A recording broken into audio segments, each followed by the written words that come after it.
DNA replication protein. So what is DNA? Well, DNA is a material that carries information about our genetics and what we look like. For example, our hair color, our skin tone, how fast our hair grows. Just genetic traits like that.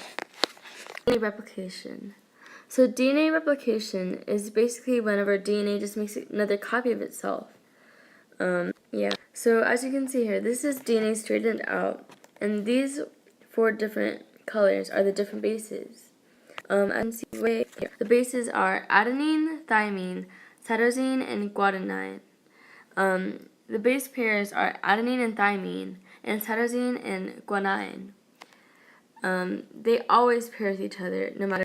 So the first step in DNA replication is dividing half of the DNA. So this happens through the enzyme helicase. And helicase is like a zipper. It just zips open through the middle of the DNA and splits it into 2 different parts. And then we move on to primase. So primase is basically just like a primer, and it primes the first part of rebuilding the DNA up.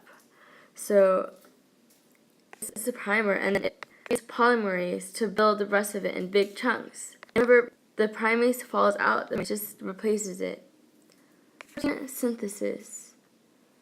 So protein synthesis is it's basically the process of making a protein.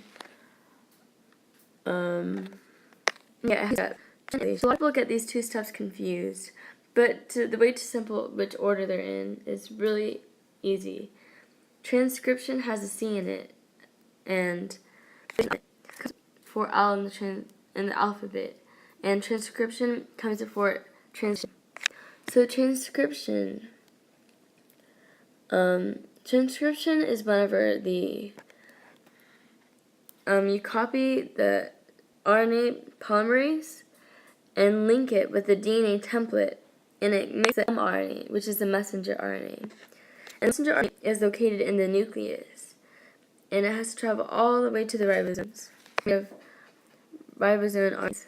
And leads to translation. So when it gets to the ribosome,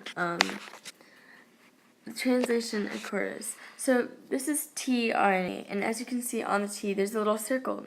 That circle is an amino acid. And as you can see here, the tRNA has to bond with the mRNA, but the tRNA only bonds in triplets, and these triplets are called codons.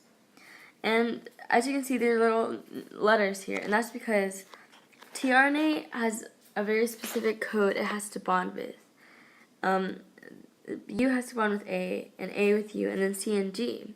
And there's a long, big chart that where we can see how they determine what to read and what to match with. So these tRNAs have the amino acids on top, as you can see, and it forms a chain. This chain is called a polypeptide, and in between them is a peptide bond keeping them together. So what happens is the tRNA bonds, and then the tRNA eventually falls out, and it only has the amino acids left, leaving a chain.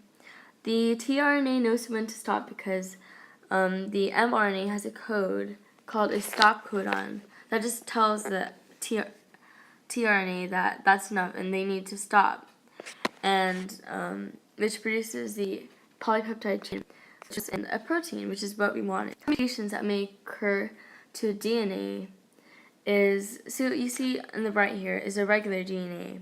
It has all the different bases. It's not really in good description, but just wanted to show you what it looks like. But a mutated DNA can be like sideways, it can be different. The one I actually looked on is a point mutation. So a point mutation is whenever a base bonds with the wrong base. And it's not really a big deal. It's one of the least harmful DNA mutations. But all that happens is that sometimes it can throw the protein off a little bit. Like it changes it a tiny bit, but it doesn't really make a difference. It doesn't change the amino acid. Yeah. So So DNA and RNA. So as you can see, this is the DNA structure. It has two different strands wrapping around each other, and the two bases holding them together. So the bases, as I said earlier, are adenine, thymine, cytosine, and guanine. Yeah, it's called a helix. It's by itself. It's just one strand with the bases sticking out. It's really lonely. They do are adenine, cytosine, guanine, and uracil.